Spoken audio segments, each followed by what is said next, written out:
Tell me this. Tell me if this is not the formula for a biopic. Okay. Okay. We meet the character in their youth, or maybe it starts out showing them at their peak, and then it flashbacks to their youth, and we start going into it. Okay. And I haven't seen any of these recent rash of biopics, but I'm just telling you. Okay. Okay. So then there's like all these little things where it's like, this person has something. They have a gift. They have a little thing, but nobody really understands them. Mm-hmm. And so they do some sort of thing to like break out of that. It's their big thing. It's like their big break, right? Mm-hmm. Mm-hmm. And then one thing leads to another, and they start rising this wave of like success. Mm-hmm. And at some point, there's a scene where they, someone hands them like, "Hey, you got to try out the cocaine." No, man, no, it'll give you the energy to do this show today. Okay, fine. Then they start doing this downward spiral where they get deep into some sort of substance abuse. They start pushing away everybody who's been good to them in their lives, and they have the fall. And then they sort of have this come to Jesus moment where they're like, I gotta clean my life up. And they sort of do this repentance thing where they're like, forgive me, I was wrong. And they do like their final like return show, and everybody loves them. The end. I will say that everyone is a variation on that theme. It's totally true. Did you see A Star Is Born with Lady Gaga? Hold on, I lost my sound all of a sudden. Just a second. You didn't see what that happened there. You did see that, Will? I did. Yeah, so it follows that theme. It was hard to watch, but it was also really good. Yeah, it was an unexpected end for me. I didn't know that happened. But did I get it right? Like that's pretty much it. Well, up to a certain point in A Star Is Born, it goes. Are you going to watch it? Because I don't want to give it away. I don't need to watch it. I lived it. Oh wow, Daniel, cut that into the. Put that in. Make that sure that's in okay. there. Tell me what happened. So let me ask you guys this: where are you in your biopic movie? Like, if there's a biopic of your life, where are you in that? I'm in the bottle right now. Will's in the process of pushing away everyone. I guess I'm also in the downward spiral because I just fired my agent. Yeah, I just you don't understand me. You don't know what it means. You guys. No, actually, what's happening to us though is we've become investors and business people. So there are a lot of Hollywood actors that have gone into directing, gone into producing movies, investing in movies, and it's a natural cycle. Yeah, it's very rare for people to create for 50 years, 60 years. We were just watching. At least I tell myself that. We were watching A Wind Rises this weekend. I don't know if you've seen that, but it's Miyazaki's last film. Miyazaki's the Studio Ghibli guy who did Spirited Away and My Neighbor Totoro. Have you guys seen any of those? No, man. What are you talking about? Never heard of those. Didn't he do the Flintstones? No. Didn't he do the Flintstones? Okay. I love you guys. You guys are totally. I hope you aren't serious with that last statement. You guys heard of that? I don't know. I was serious, and here's why. Wow. I said Miyazaki, and you didn't nod. You kind of looked at me vacantly. Like, should I know this guy? I love you explaining Miyazaki. I know.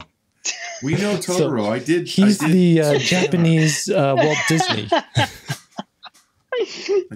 did some Totoro fan art. You have to include that. That is just so. I have too. Matter of fact, I got a cease and desist because I included Totoro in it. Yeah. And I got a cease and desist. We had a whole conversation about it. Jake, it's the fact that you assumed we didn't know that made us. Yeah, it says a lot. That's why Jake's talking to us like we're his grandparents. Yeah.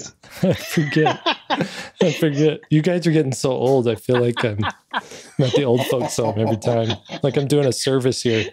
Like Oh, these guys need some socialization. Yeah. I better go talk to them. So anyways, we were watching Spirited Away, and that movie is all about the creator. No, it wasn't Spirited Away. We were watching Wings of Flight. What was it called? The Wind. I said it earlier. Now I forgot the name. I'm the old the old folk. The Wind Rises. That's what it's called, and it's about the guy, the engineer who designed the Japanese Zero, the plane that. Do you guys know what the Zero is? Yes, the Japanese we do. Zero. So there's this war, World War II. That was the first flight, right? That was the Wright brothers that did that. Where's my Jello? The Wright brothers' first plane was named Zero. No. Oh, I'm the worst. Anyways, This story is the point I'm trying to make here. It's good wow. stuff. The point I'm trying to make here, it's the whole movie is like an allegory for the creative life, right? Like I feel like he's writing it's a movie about the guy who made the Japanese Zero, but right. it could be about Miyazaki himself. And because he has these dreams as a child that he wants to he wants to fly airplanes, but he can't. So he needs to make airplanes, right? And then he goes through this career where he keeps having these dreams about airplanes and ideas coming to him in these dreams. And then he goes and executes them in real life. And it's very artistic. It's very beautiful. But one of the things, as he's in one of these dreams, he's meeting with this Italian, aeronautics engineer, his sort of idol. And the guy says to him, an artist is only creative for 10 years. And he says it's the same for engineers. So,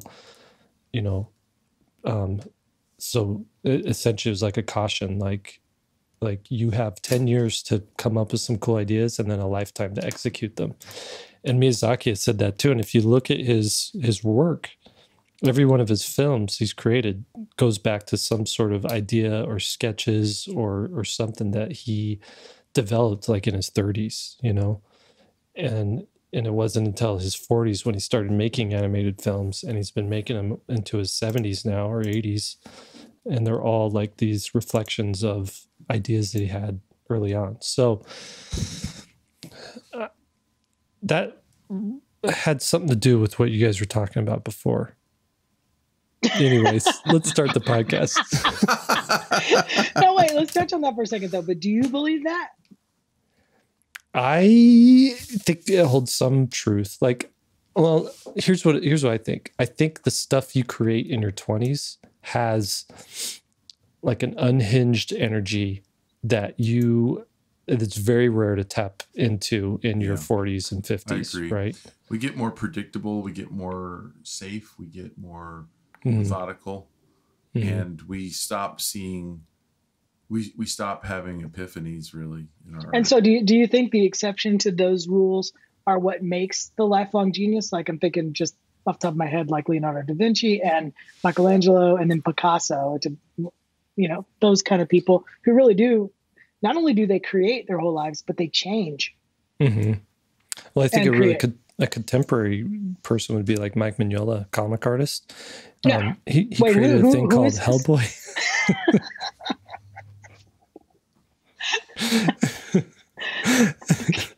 All right. But if you look at him, his style now is, if you held it up next to the stuff he was creating in his 20s, completely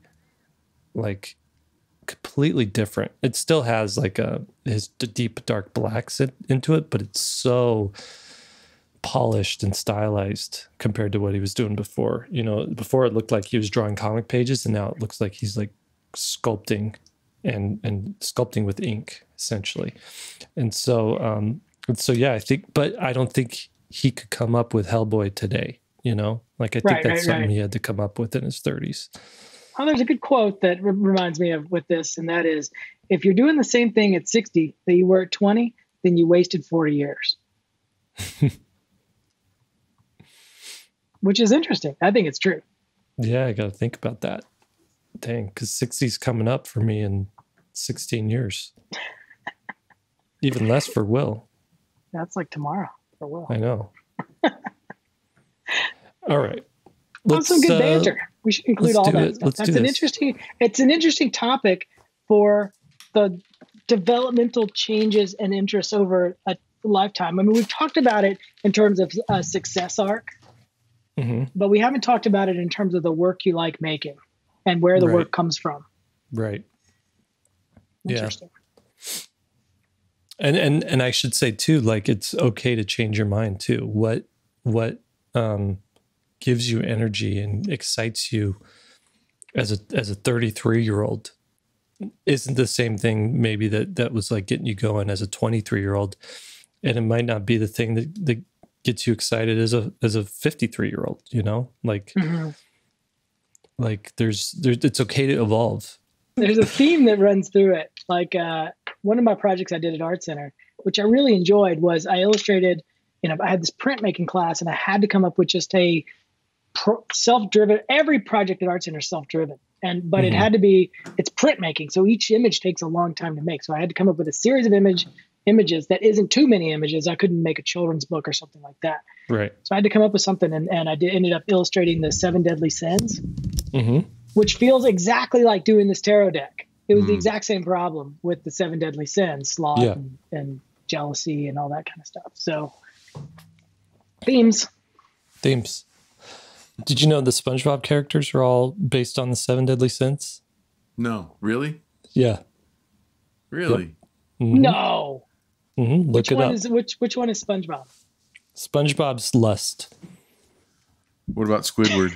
Squidward lying. is You are lying. I'm not. Squidward is Vanity.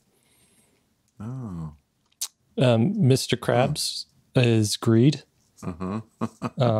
Sandy's Pride. She's from Texas. Wait, I'm seeing this. There's actually a graphic. Yeah. With them. Oh my God. See, now that's the kind of investigative kind of illustration / concept that I'm talking about, of doing the hard work, not drawing what's expected like Jake Parker likes you to do. It's cool though, because and then you got what Patrick is Sloth and Gluttony is that snail. Yeah, Gary the snail. So very interesting. Very interesting, and I think that's why the best episode of SpongeBob, since we're here, is Pinkies in the Air and the I Don't Need It, the water. Oh. You know, where he goes to Sandy's house, SpongeBob goes to Sandy's, and Patrick's on the outside of her little dome thing. The water one. Yep. Yeah. I like the swearing one. I definitely don't need it. The swearing one's good. Yeah. Hello, everybody. Welcome to 3 Point Perspective, the podcast about illustration, how to do it, how to make a living at it, and how to make an impact in the world with your art. I'm Jake Parker. I'm Lee White. And I'm Will Terry. And all three of us are professional illustrators. We've all illustrated for just about all the major publishers in the business. We've illustrated somewhere around 70 books between us, and we've all taught illustration at universities. Yep. Each week we take questions from you guys, our trusty listeners, and we try to answer them as best we can. Sometimes we agree. A lot of times we're going to argue, but each time you're going to learn something brand spanking new. You know what we should do on the last part?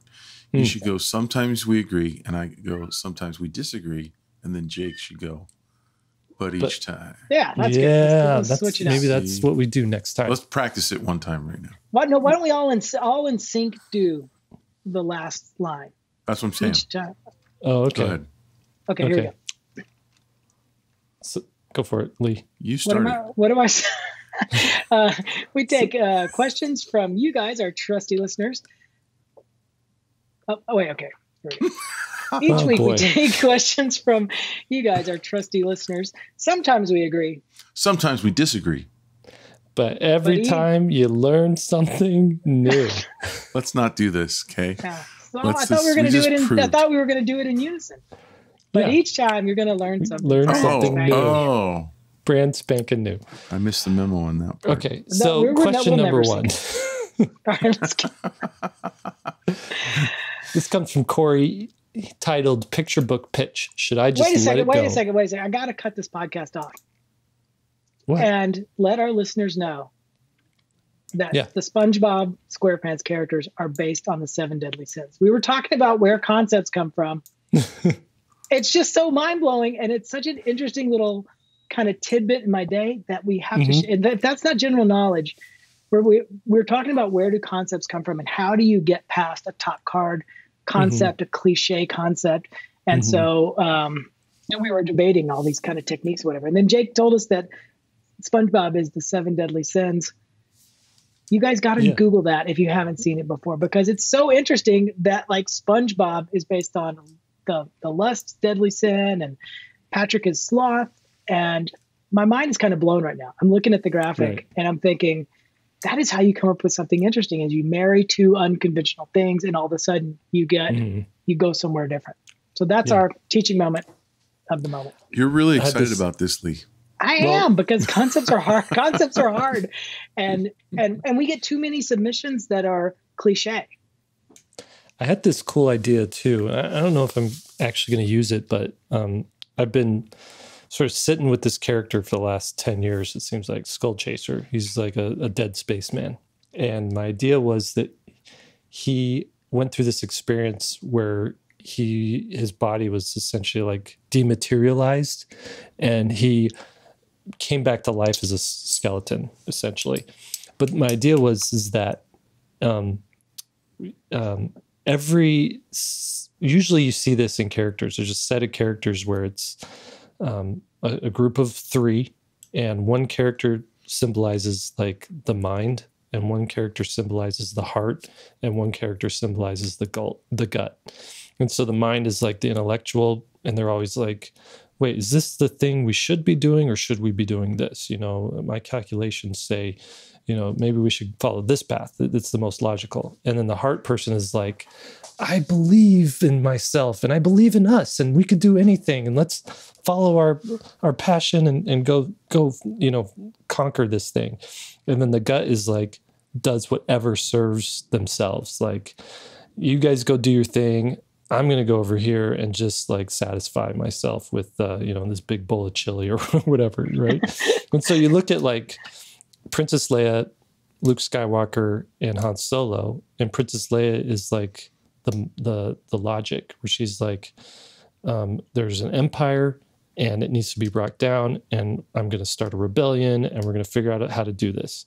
She's the brains of the operation. Luke Skywalker's the heart. He's like, I just want to be a Jedi like my father before me. And, you know, he's unwieldy, and he's like, you know, he's got the Force, and he's following like his heart, right? You know, he's following the soul of the spirit of it. And then you have Han Solo, who's just like, as long as you guys pay me at the end of this, so I can get out of debt from Jabba, we're all good, you know? So I was thinking with Skull Chaser, what if he encounters 3 characters in his life, one representing logic, one representing heart, one, you know, or following your heart, and one representing following your gut. And it turns out that they're all parts of him. You know, they're all like physical manifestations of pieces of him that he lost when he turned into Skull. And so it's like, as he helps them, he regains those pieces, you know, those pieces in him.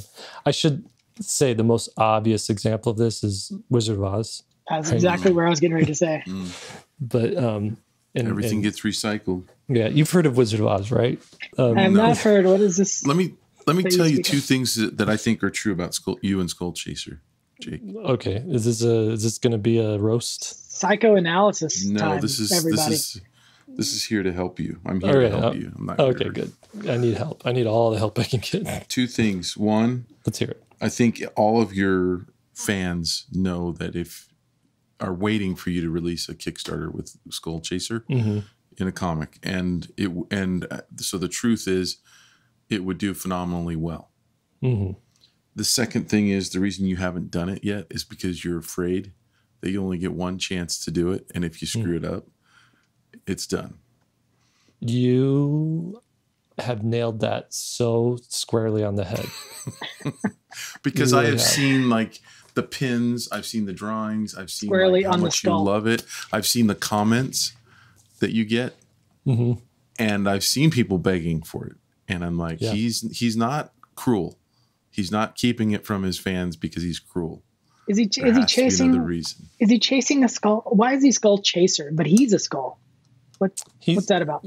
Yeah, so it's like a nickname. He just goes by Skull, but the property is Skull Chaser, and sort of that's his nickname in the underworld is because he's a bounty hunter, and so that's like slang for a bounty hunter is a chaser. Oh, okay.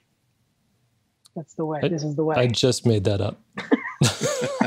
No, I never spoken that before. It was always in the back of my head. So I appreciate you asking. Oh, interesting. Queued it up. But now that the truth is out, you have to deal with these demons. And I'm so afraid of making a second-rate product. Like, yeah, the art's great, but the story's stupid. Right. And maybe I shouldn't worry about that because I love so many comics that are where the art's great and the story's stupid. I don't care, No, you want to get both of them. But I want to get both of them. But I've been so worried about that I've even thought, well, does it have to be a comic in order to exist as like a intellectual property? Like, look at those designer toys made by Ashley Wood. I forget, it was like, what was it called? Popbot or I forget the brand name of them, but Ashley Wood was this comic artist and he came out with this line of toys back in the mid 2000s, early 2000s. And he started building out this world through toys. So he'd come out with a set of robots and he'd come out with a set of robot fighters and then he'd come out with like a set of like, sexy girl robot fighters. And then he'd come out with more robots and they all existed in this world. And he sort of had these loose, like you get a little piece of the story on the box art and maybe you get a little piece of story in like a catalog for them. And he put out a little book that has little chunks of stories in it. I'm like, he is building a world and he's not even telling a story. Like he's just sharing the stuff. Hinting at a story, it sounds like. And so I was thinking, like, well, what if I just did that with Skull Chaser? He's on a T-shirt. He's on a pin. The Jake Parker I know wouldn't be content. Don't be a baby. You won't be content with that. I know. So going back to that, like that was my thoughts 5 years ago, and then there, two roads that diverge in a yellow wood, right? And I was like, I have to work on some stuff that's a little more of a sure thing. So let's work on SVS. Let's make that thing happen. Let's put some time and effort into Inktober and maybe build that up a little bit more. Let's do some children's books. And those were all like more sure things, right? Like they were a little bit more substantial. And it was a way for me to like push off this problem of what's the story. You got to earn. Yeah, but this summer we were on a road trip and the family, we'd stopped in the city, gotten off the freeway, stopped in the city, this little town, I should say, somewhere outside of Philadelphia. And the family all went to the bathroom and I was sitting there parked. You saw Skull Chaser graffiti? No. Okay. No. What I did was I saw a comic shop and I was like, I'm going to go in that comic shop. And so I went into that comic shop and I was like, it'd been a while since I'd really been in a comic shop. And I'm looking around and I saw on the shelf there, this comic called Beta Ray Bill. And it's by Daniel Warren Johnson. And I'm a huge fan of him. I've been following his work for years, but I hadn't really sat down and read some comics lately, other than old comics that I had done before. Sorry, this podcast episode is turning into like Jake's psychoanalysis like therapy session. But I didn't know mentioning SpongeBob was going to dive this deep, but go ahead. But I was like, Beta Ray Bill, that looks so cool. I love Daniel's work. I'm going to buy whatever issues they had. The issues 2 and 3 or 2 and 4 or something like that. And I pulled them off the shelf and I cracked them open. I'm just like, this got me. It's like so exciting. It's so well done. It's so well crafted. So I went to another comic shop the next time we stopped. Like we were meeting at a restaurant, and I was like, I'm gonna go park the car, guys. And so I went and parked the car and ran over to a comic shop, bought the other 2 issues, and then met them at the restaurant. And then on vacation, I read through these comics, and I was like, I just had this like overwhelming feeling like this is the kind of thing I want to be doing and I want to make. And I need to arrange my life in a way so that I can take the risk and set aside the time to actually sit down and make my Skull Chaser comic or any comic. And like Scotty Young, he once said, he's a friend of mine. He once said, breaking into comics isn't hard. And he compares it to breaking out of prison. You know, people could break out of prison and it happens. I don't want to say it happens all the time, but it happens. And then what happens to those people? They get put back into prison. They either get caught, they slip up, they do something, you know, stupid. The cops find them, they go back to prison. He said the hard thing is staying out of prison.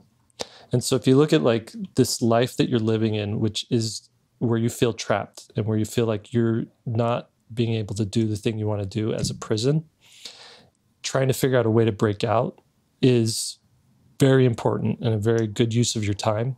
But the more important thing is figuring out how to stay out of prison. Like once you're out, like what do you do to keep from getting put back in? And so I look at that, and I've put out 2 graphic novels. I've kickstarted a full graphic novel. I've done 5 issues for Marvel Comics of Rocket Raccoon. I've done comics. Like I've broken out of prison like 3 or 4 times now. But then I keep going back into prison where I'm like, oh, I can't do comics. And so this last one is like, well, let's come up with a plan where I can actually break out and stay out. So thanks for bringing that up, guys. Got me thinking. I will say there's one annoying thing with Skull Chaser for me, and that is I don't normally do fan art, and then I did a Skull Chaser fan art just for fun one day, and then that's like the most liked image I have on Instagram. So annoying. That's hilarious. So annoying. Funny. That's funny. All right. Should we answer some other people's questions? Let's dive in. Sorry to derail us like I did. Okay. This is from Corey. He says, picture book pitch. Should I just let it go? Hi, guys. Over the last year, I've pitched a picture book that I've written and illustrated to 2 different publishers. Unfortunately, I got back 2 passes. So book went out to 2 publishers, 2 no's. I'm still pretty excited about the idea, and I'm leaning towards doing Kickstarter to self-publish. My question for you guys is, since publishers aren't interested, does that mean self-publishing is not a good idea? If they don't see it as sellable, should I take that as a sign and just move on to the next idea, or power through and see if I can do it on my own? Thanks so much for your thoughts and advice, Corey. All right, I've got some thoughts on this, but I want to hear what you guys. Thoughts on this too. Oh man, I've got a lot of thoughts on this one. That's a good question. It is. Well, let's hear what you think. So there's multiple things that can be true with the speculation that he has. Like one, they could be looking at the story and saying, this is really bad, or this is really not polished enough. But it could be really good. And it could be the perfect thing that those 2 publishers that you sent it to don't publish. Or they've just published something like it. Or they would have published it last year, but it's not in vogue this year for some, there's so many reasons. I mean, so the classic case is Harry Potter being turned down like 13 times before getting picked up. So sending off to 2 different publishers really is not it's a lot of work to send to even one publisher. This is a tough business to break into as an author illustrator. But when you do get there, I really want to tell the story from a friend. If we have time, I'll do it, about breaking in. This is a really good story. But anyway. Let's hear it. Do we not have time for it? No, go. I want to answer. I want you guys to explore this question. And if we have time, I'll jump back in. So, okay, go for it. What do you think, Lee? I think that 2 is just scratching the surface. I do have the same feeling that Will does. Without seeing the story, it could be anything. So it'd be weird for us to say, no, they don't know what they're talking about. You go, you're great, and you should self-publish it because it might actually not be any good.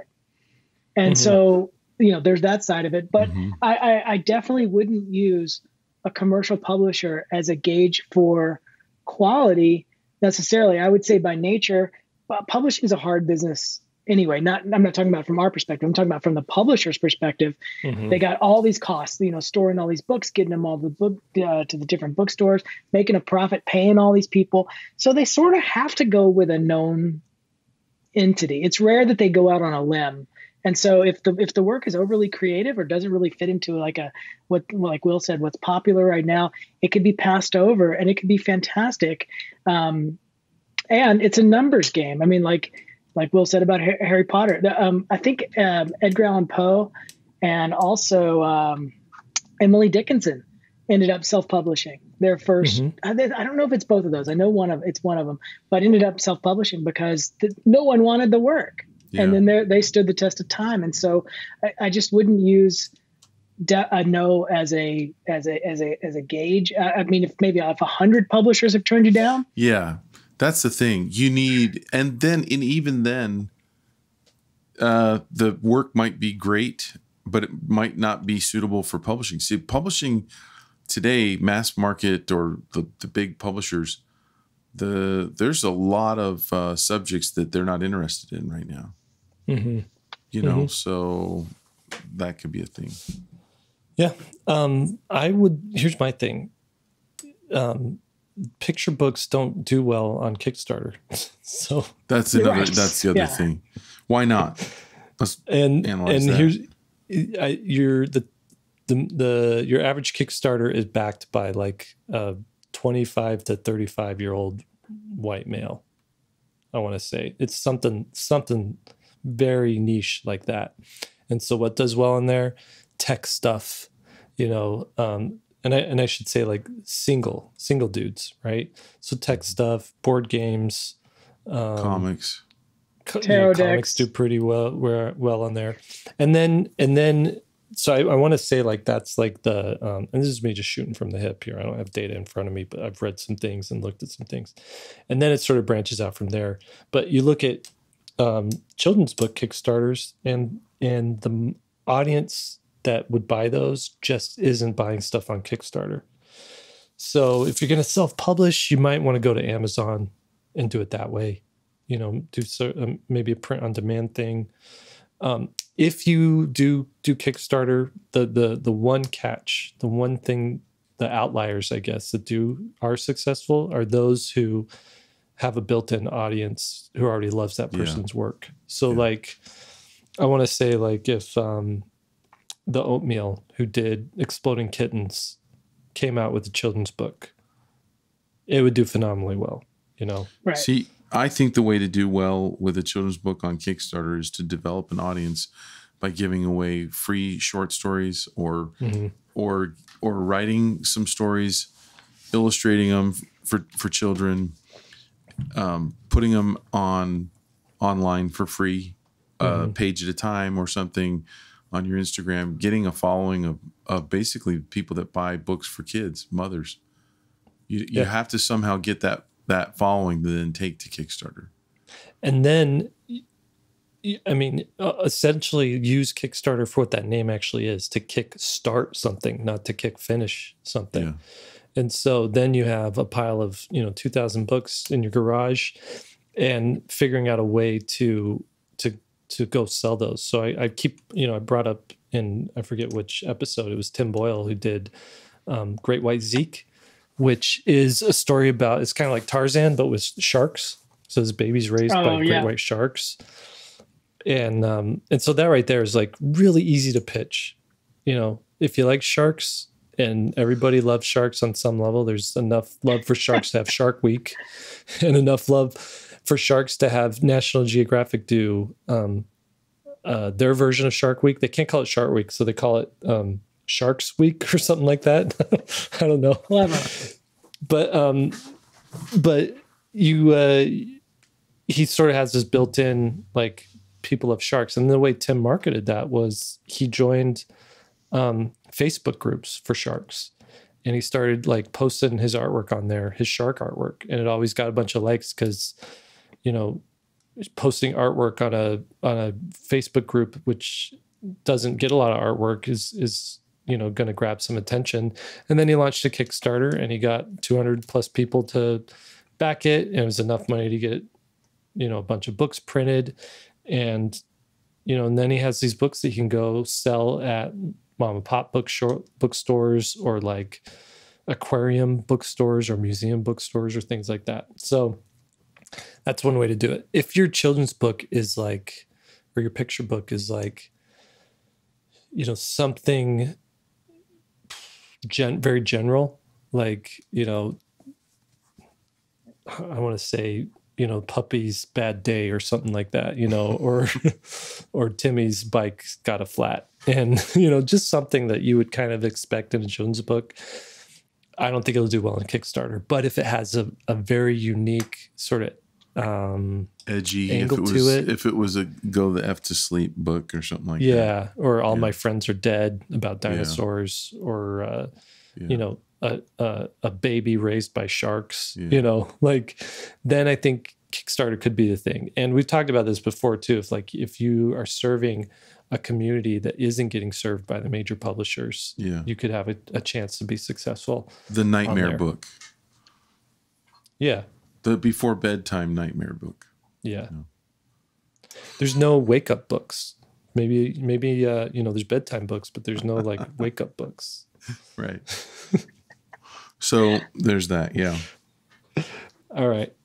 Next question. Do we have time for me to rip that story out, or should I just? What are you thinking? A 5-minute story? You're prepping us for it being big. Okay. No. I'll shorten it. Okay. But it pertains. I'm going to go to the bathroom. Tell me when he's done. All right. Let's hear it. All right. So this is a friend of mine. She told me this story. I'm not going to use her name, but she's been a writer for decades. She's very well established. She talks a lot at SCBWI events, and when one of her first jobs was, she got a job as a secretary at a publishing house, and she was not wanting to be a writer or anything, but one of her jobs was to read the manuscripts that were coming in the slush pile. And she started reading stuff and learning about the business from the secretary standpoint of like, this book is good, this book is not good. Listening in on the other editors talking about books, hating on books, loving on books. And every year after year, she's hearing this chatter from the editors on these manuscripts that are coming in. So she starts thinking, you know, I might be able to just write on the side as I have my job here. I can write at home, and I can actually submit under a pseudonym to myself, because she was the one that read the manuscripts and kicked them on. Right. So have I told you guys this story before? No. Okay. So can't believe I haven't heard this. Yeah, it's a good one. So she brings her manuscript in and puts it in with the pile of ones that she was supposed to sift through and weed out the bad ones. And she puts hers in with the good and sends it into the meeting.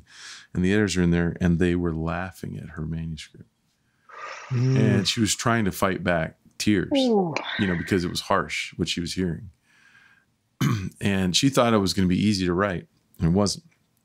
But she would get notes back and then she had to mail these manuscripts back to the authors who sent them in. So she got her manuscript with notes, and she had to type up her own rejection letters. And she learned what she was doing wrong, resubmitted. Anyway, over time and multiple stories. And I mean, to hear her tell it is like you're on the edge of your seat. Yeah. And when she got the final one accepted, she breaks down crying in the office, and her editor doesn't understand because she's using a pseudonym, right? Yeah. And she's like, what is going on? What is wrong? And she's like, that's my story, you know, that you just accepted. And they both cried together, and it was just a really cool thing. But the reason that I tell that story is because she went through so much writing and rewriting and revisions and rejection. I mean, typing up rejection letters, multiple rejection letters for herself.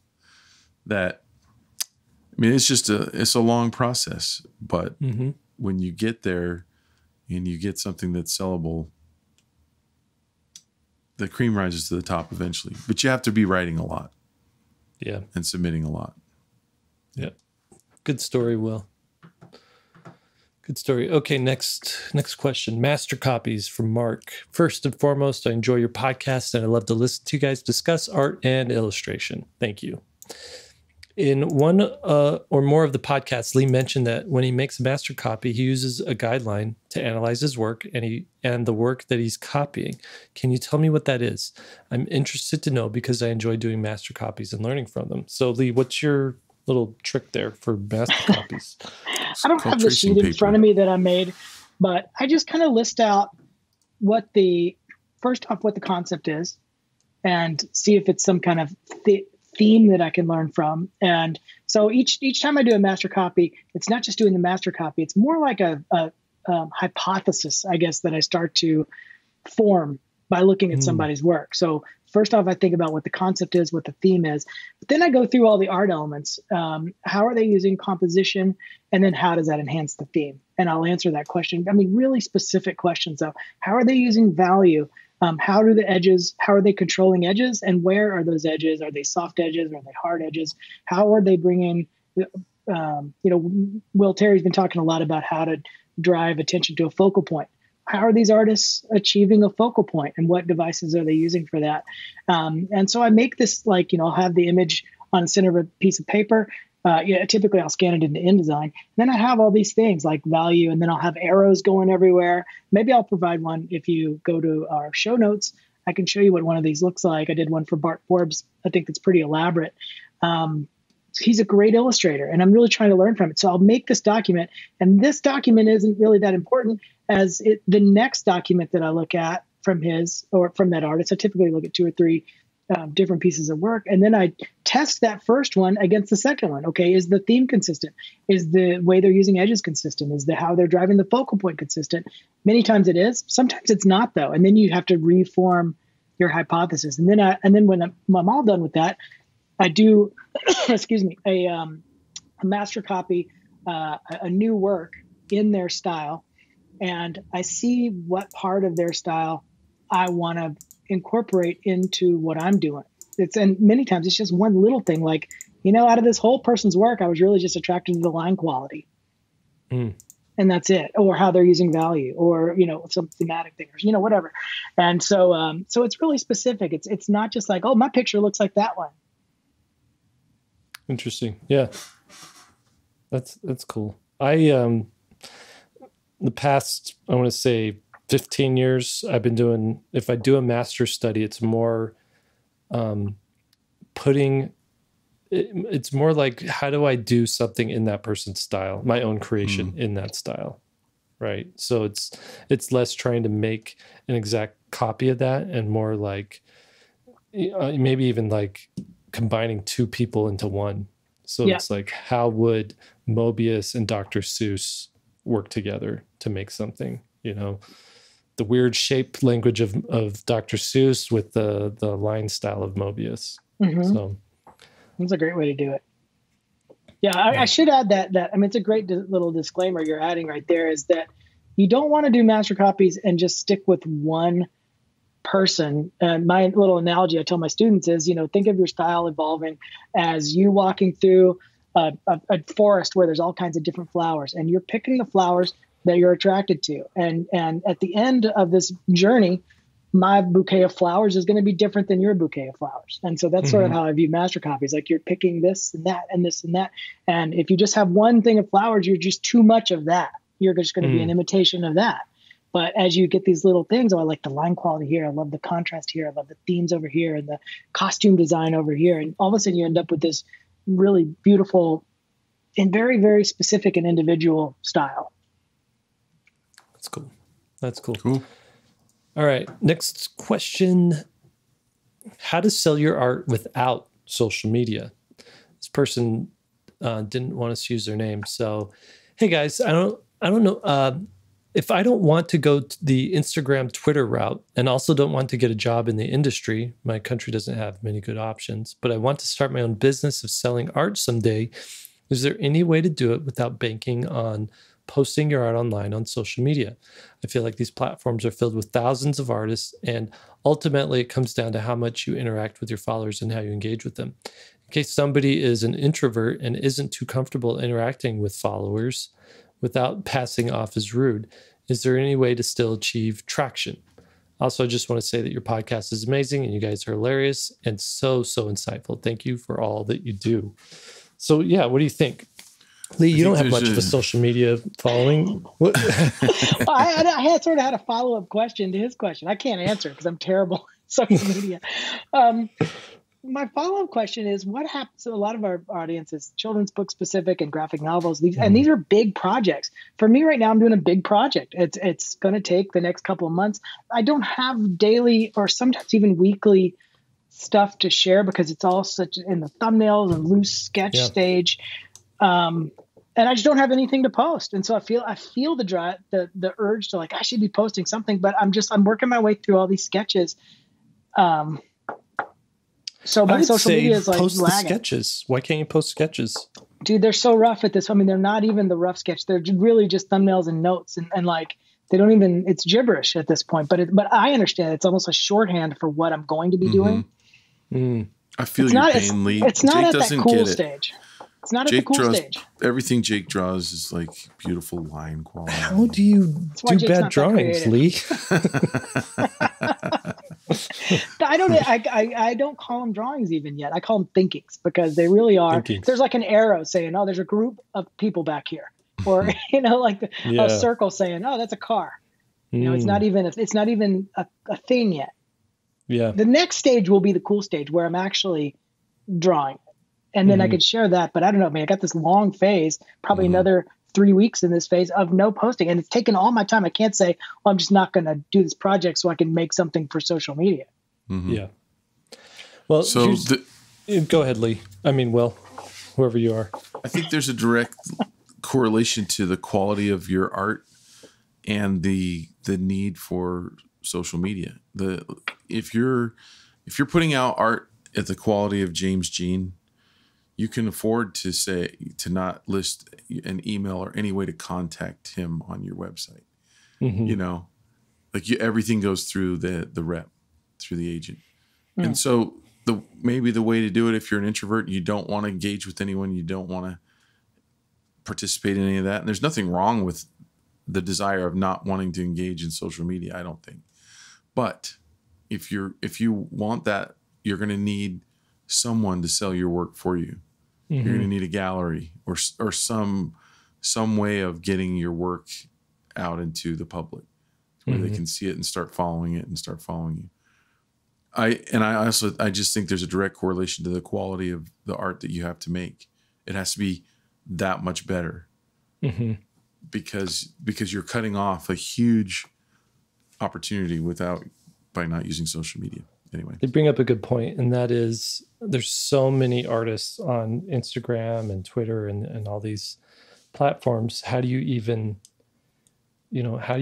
make a splash or even make a ripple among this? And that's a real problem. But Will's got a good point. If your artwork is so stinking good,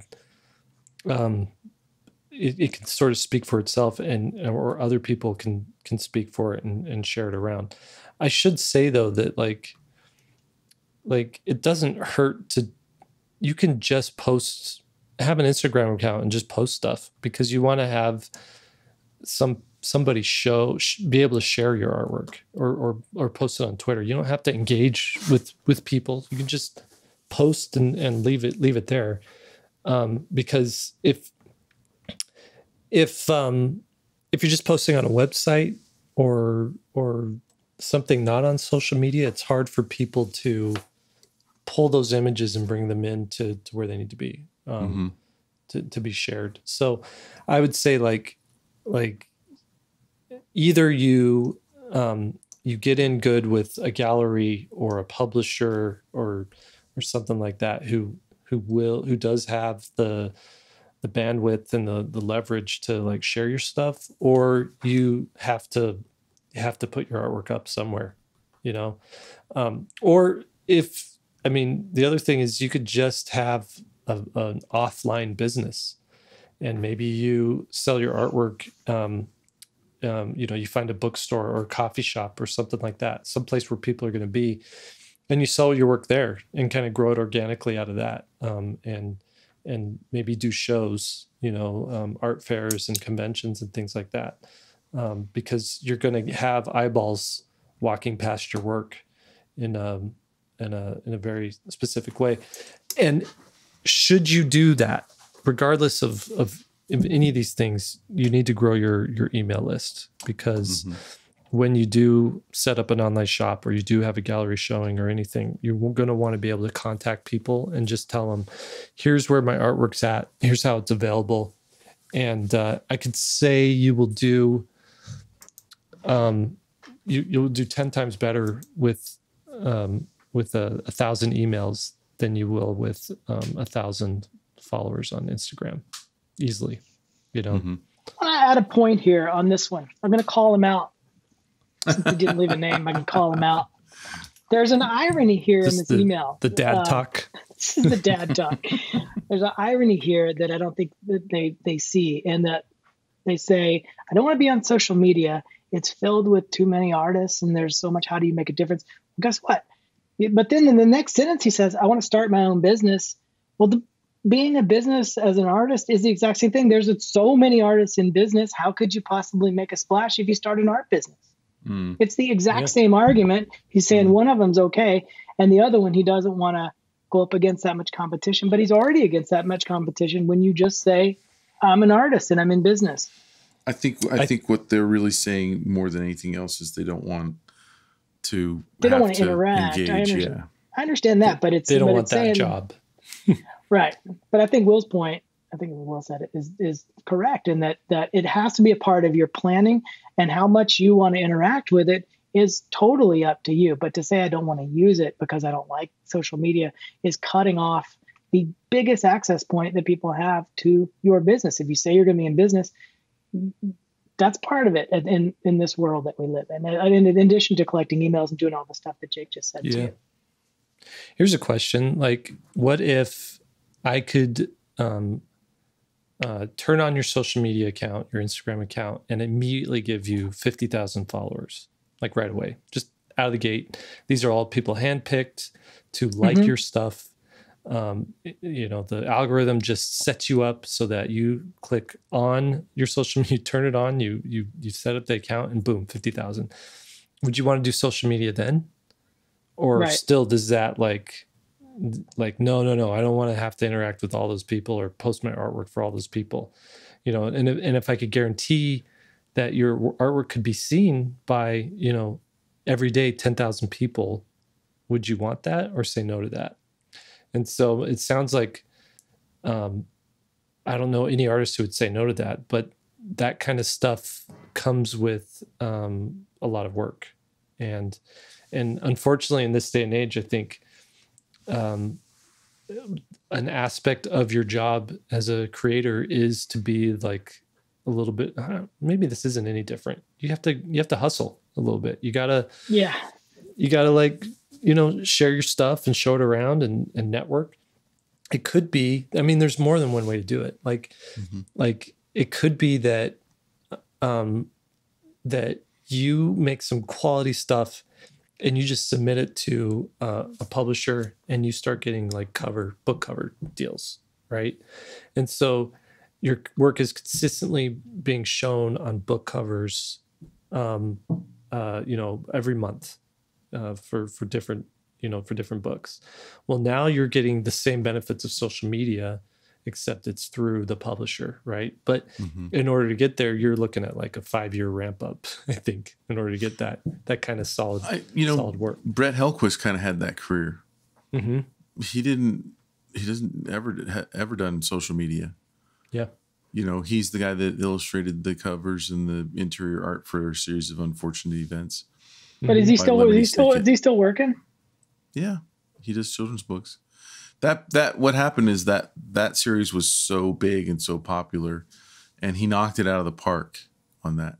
Yeah, he nailed it. That he became highly sought after by publishers after that, and had still has a great career. Yeah. So now, could he have amplified his career on social media?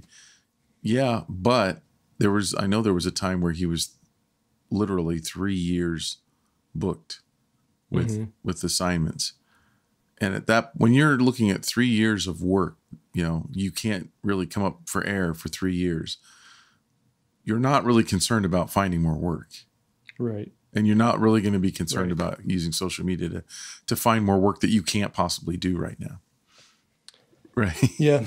I really think early on, your focus as a creator, in your 20s, shouldn't be, how do I build a social media following? It should be, how do I become the best in the world at this thing I want to do?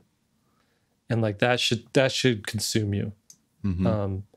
And it might mean that you work at Home Depot nights, or you're a janitor at nights, so that your creative hours in the day are devoted to your craft. Mm-hmm. And so you don't have to worry about making money to do your craft. Like, you've got your job, or your spouse has a job, or, if you're super lucky, you've got a trust fund or something like that. So you could focus on your craft, because I think there's a book called So Good They Can't Ignore You.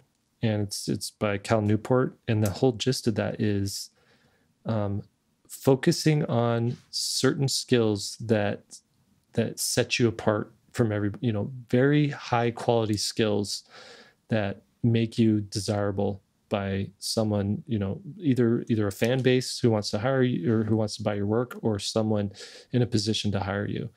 And so, like, if you're super good at drawing the figure, and you're very good at storytelling, and you've got a very unique style, Marvel's going to be knocking at your door once they see your portfolio. They're going to want you to draw comics. If you're really good at rendering and you can do light and shadow, and you've got like a cinematographer's eye, to essentially something that could be filmed, but you're able to create it with your art, Disney's going to be knocking at your door as soon as they see your portfolio.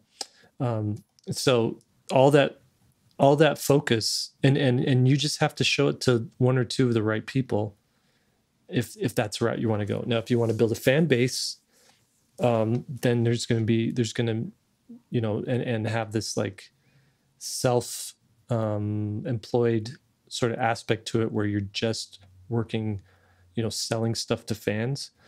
Then you're going to have to put in some of that hard work of building a fan base online, building that email list, building those followerships, but still you can't neglect mastering your craft. Like, you have to be really good at it. And I have to say, like, if your art isn't 100% good, then your voice, your storytelling, your humor has to be 100%, it has to be that good. Because we see that time and time again, where there's artists that are like average, your Scott Adams, Dilbert guys, your Gary Larsons, your Matt Inman Oatmeals, where the art, is funny to look at, but it's not like masterful. It carries the idea. It just carries the idea, but where they are masterful is unique perspective, humorous perspective. So you have to be top of your game at in some aspect there, and that's what should be the focus. They say that in Deep Work too. That same book. Yeah. That's the same idea. So that's I've seen that kind of floating around a lot of places. There must be definitely something to it. Mm-hmm. You guys never answered what I should do about my individual problem, where you have a long-term project, you don't have stuff to post yet, and the hours are just ticking by. Do you just post old stuff? Oh, I got a thing for you. So I started following this YouTube channel by these two comic artists, and I love it. Absolutely love it. And these guys are posting a video every single day. Okay. These two comic artists. Okay. And they're also cranking out I don't know, 8 or 9, is essentially an issue, comic book issue every month, right? They're full-time working. So how are they doing this? What are they doing? Do you know what the channel is? It's them going into their long boxes on the shelf full of comics, pulling out old issues and analyzing them, just talking about them. So they just meet up one day of the week. They kind of do what we're doing one day out of the week.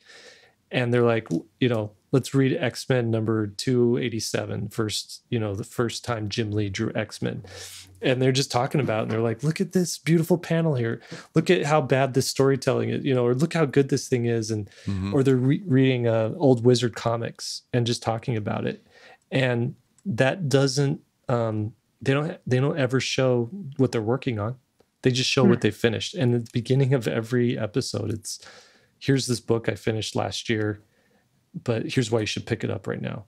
And every single day, 7,000 views per day or whatever, people are seeing that book, and eventually someone's going to buy it. Right. So you don't have to always be sharing your stuff. Right. You can love that.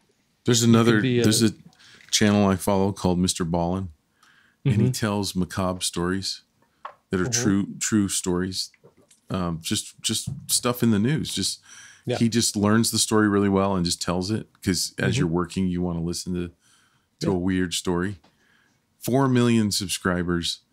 Each video is like 2 million views. Do you know how much money that is? And he does 3 or 4 stories a week. See, but he's making tens of thousands of dollars a month. Huh? Yeah. I'm sure that's a full-time job for him now, right? Yeah, probably. Maybe. I mean, yeah, sure. But your point is, though, like, his whole thing is, here's my filter on what I'm I'm packaging it in a way that no one else is, and it's right, and it's not even his content. But like, that's what I started doing in my YouTube channel. I've done like 6 or 7 YouTube videos since July. Kind of took a break this last month because I had a freelance project to work on, but I was like, I'm not going to draw something every time for my YouTube channel. That's exhausting. And why, and it's sort of, it doesn't advance the things I want to create. It just advances the YouTube channel. Like, so what I started doing was, this is before I even saw this other YouTube channel on comics. I should mention the name of that channel. It's called Cartoonist Kayfabe.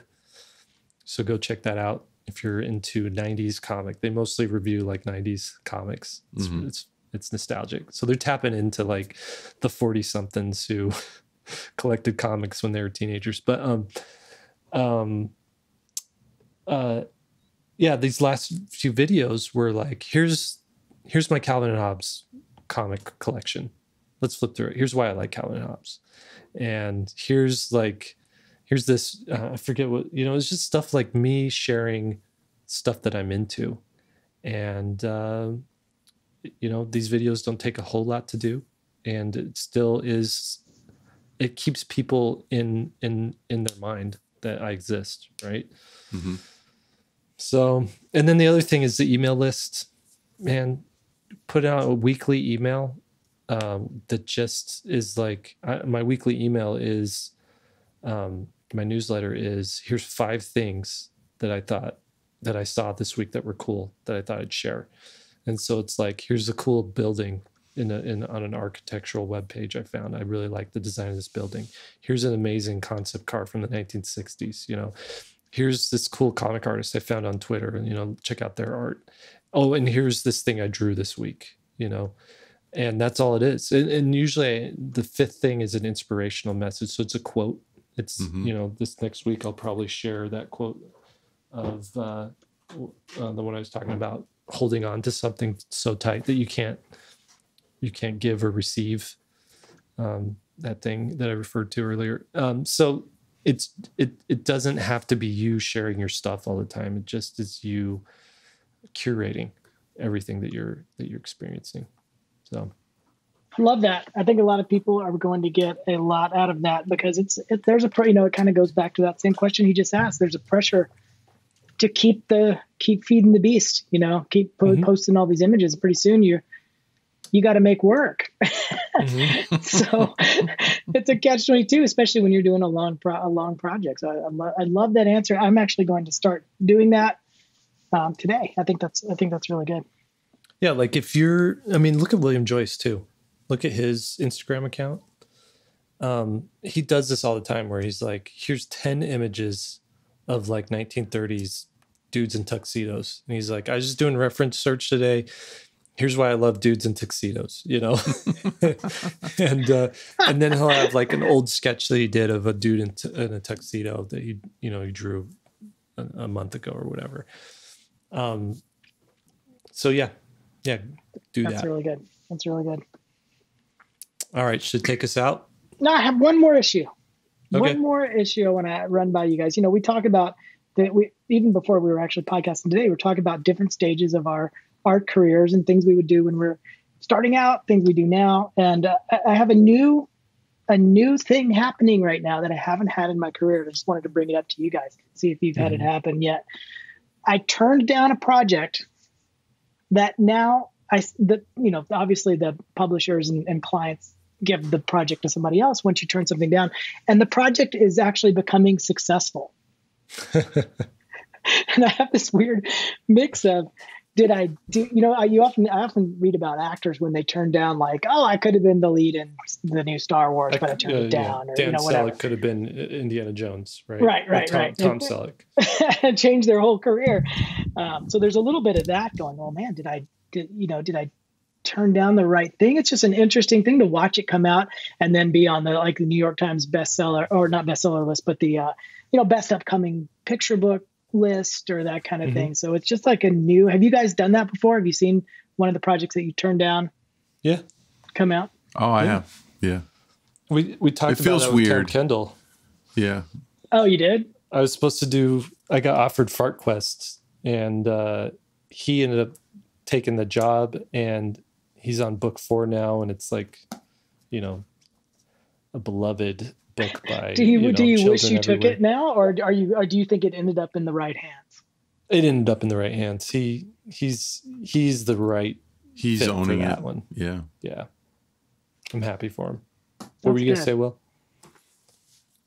No, just I've seen that several times, and it's a little unnerving, because it's like, I've had the feeling of like, maybe I should have done that, I just wasn't into like wizards and schools for little wizard children. It didn't sound good. So, but I think an important lesson though there is know what you are interested in. Because as I look at this book, I'm jealous of the press that it's starting to get. But if I had to go back in time and I was given the manuscript, I still wouldn't want to do it. Also, you know what I mean? Have you ever thought maybe it's successful because that person did it? Right. You? That's what I mean by like, maybe it ends up in the right hands when you turn it down. But it's how about the ones funny that you missed that did really well? Like you didn't get a chance to turn them down because they didn't go with you. Like they called in your portfolio. You knew you were up for the job. They went with someone else, and then it did really well. That stings too a little bit. That's happening. Yeah, all of it. Okay, let me ask you guys a question. This will see how honest you are. Oh no! When you turn down a project and you're like in the bookstore, maybe there's let's just say there's a banner that says, "Hey, this book just released, but doesn't have a picture yet." Do you sort of hope that it sucks? When someone else you turn it down, somebody else did it. Do you sort of hope that it's not as good? I turn them around. I face them in. Ensuring their doom at the library when it's just this fine out. That's funny. I've had one book where I actually didn't get the job, like you were saying, and the artist did a great job. And I still think, though, I could have done as good a job or a better job. And other ones I've seen that I turned down where the artist totally flopped. And I'm just like, oh, maybe that story wasn't really that illustratable. The artist didn't do that well. I don't know. I'm kind of on the fence about it. I'm happy for these people when I see these successes, but it's always strange. You know what I mean? Mm-hmm. Yeah. I was up for The Marvelous Toy. I can't remember the name of the publisher. I think it was Sterling. And it was a song by Peter, Paul, and Mary. So there was I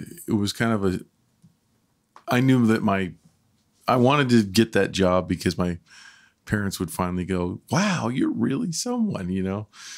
This was a long time ago, you know. And, you know, you're illustrating a book by Peter, Paul, and Mary, which half of our audience has no idea who that is. But anyway, I didn't get it, and it did well. And I'm like, and I looked at some of the decisions that the artist made. I can't remember the name of the illustrator that did it. And I thought, I would not have made those choices, but those are some dang good choices. Yeah. And then I had this fear of like, would I have screwed it up, or would I have done equally as well? Because obviously you're not going to make the same book, right? Would it have done as well commercially or not? I don't know. Right.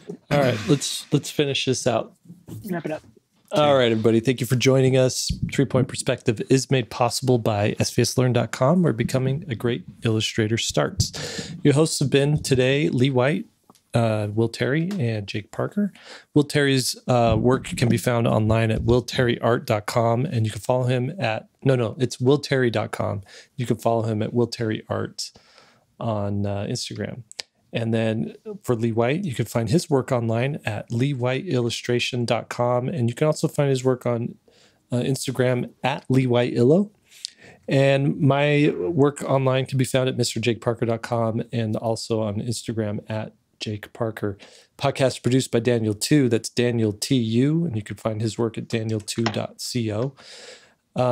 Special thanks to our SVS production manager, David Bro, and thank you to our social media specialist, Lisa Fott. Now, if you'd like this episode, please share it around, subscribe to it on iTunes or whatever podcasting app you use, and leave a review. We'd love to hear what you think. And if you're wanting to join in on this particular discussion, log on to svslearn.com. Over there, we have a forum free to join, where we have posted this episode in its own thread. So chime in over there and let us know your thoughts on what we talked about today. All right, I think that's it. Thanks, guys, and see you next time.